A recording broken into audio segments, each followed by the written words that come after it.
Hey guys, this is Yamez again, and today I'm going to be giving you a quick walkthrough slash demo on configuring firewall rules on a PFSense security appliance. And again, for those who don't know, PFSense is a free and open source firewall software that has other features like routing, VPNs, dealing with VPNs, access points, DHCP and DNS servers, and content filtering, etc. So for right now, let's go ahead and get signed in. All right. So the purpose of this video, we're going to be allowing HTTP and HTTPS traffic through our firewall to a web server that's located in our DMZ. So let's go up here and click Firewall, Rules, and let's click DMZ. So right now we don't have any rules listed. We have two options to add here, but we'll get into this later on in the video. So for right now, let's just go ahead and click Add. So for action, we're going to have three options here. We can allow traffic, we can block traffic, or we can reject traffic. So if we choose to block traffic, we'll just be returning packets directly to the sender, and the sender will be notified that the packets were rejected or blocked.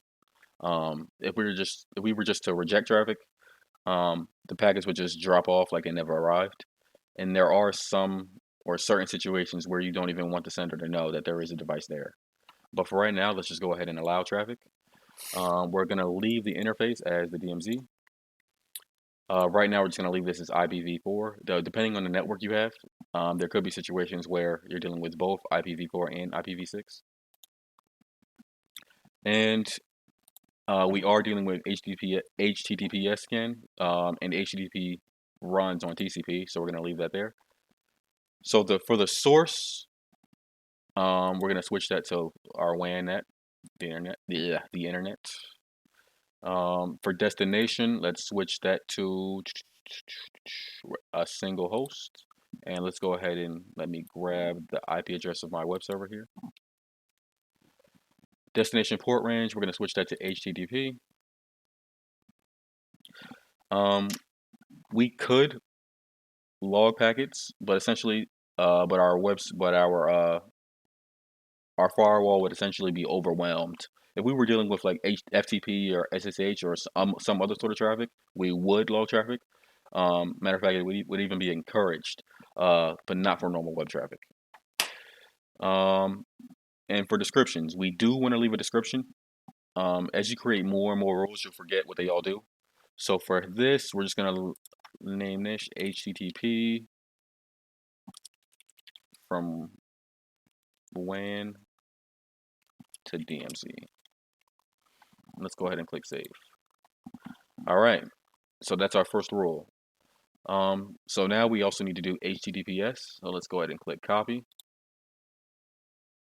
So all we need to change here is we're going to switch this from port 80 to port 443. And we're going to add an S here for our description. All right, so that is done. So the last thing we need to do here, and matter of fact, let's go ahead and apply changes. So the last thing that we want to do is we want to allow all traffic from our LAN network to our DMZ. So let's go ahead and add another rule. So again, we're going to allow pass. Interface again is DMZ, IPv4. And we're going to switch this to any, just because we're allowing any and all traffic from our LAN internal network, from our LAN network to our DMZ.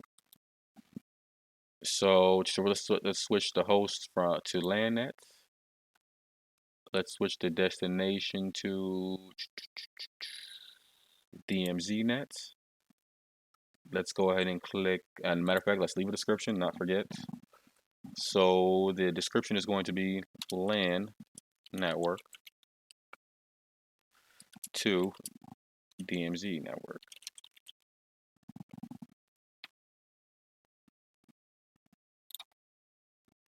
All right. So now we have all three rules here.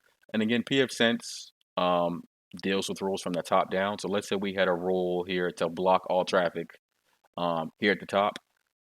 No traffic would reach any of these other three rules. By default, PFSense does explicitly block traffic if it's not explicitly like allowed or denied. Um, but it is good practice if that makes sense. So I believe let's go ahead and apply changes again. Let's not forget that. So that's all I have today, guys. For any questions, feel free to leave them in the comments below. Thanks.